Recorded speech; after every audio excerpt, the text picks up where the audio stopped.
Okay, we're back in this river. It's the 24th of January. Had some help with me today. The exact same spot, we got another mink. This one looks a bit bigger than the last one we had 7 days ago.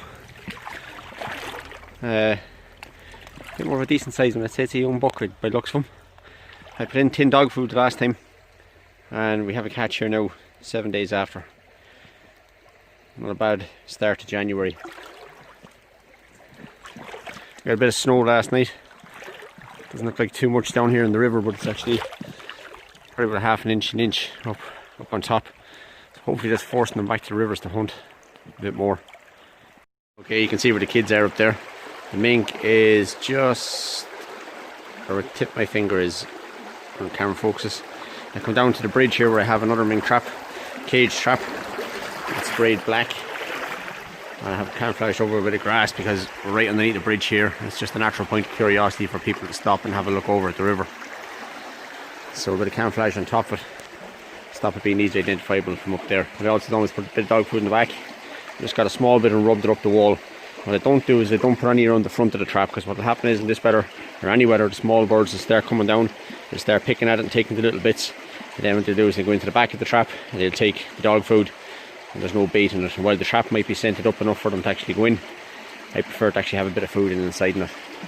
So just rub it up the wall like that, and scent that will carry on down the river. The mink will come up the river, hug the wall, hopefully up and into that trap, or if they come up the opposite side, when I get that reset up there, I'll put the dog food in, and I'll narrow down the front of it to try and restrict the birds going in, and that only something with a bit of, that's purposefully going into it will get into it. So a mink, a bird, they're not too keen on going into them small little tiny holes, but the mink, if it's food in there, he'll push his way in and we'll hopefully get caught in the Mark 6 fen. Okay, this Mark 6 fen trap here is empty. I've just rebaited it because the water had rose and dissolved the dog food that was in it.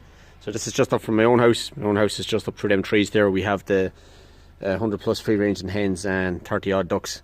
This river or stream, drain, whatever you want to call it, is usually only maybe shin deep most of the year. Winter time it rises. The fluctuating water levels, it draws in a lot of ducks, geese, swans, which I'll show you now in a minute. It's just around this bend here. But all I've done is the 4-inch blocks you'd have seen in the video last year. Food in the back, Mark 6 fen inside in here, narrow it down as much as possible, try and stop the birds going in, any non-target species going in, just to stop them going into them dark little holes. Rubbed some bait on the wall here, just again with the hand up the wall, try and entice them into it. Anything that may swim up through this channel here, maybe running the banks either side. You go up here, you get a look at it.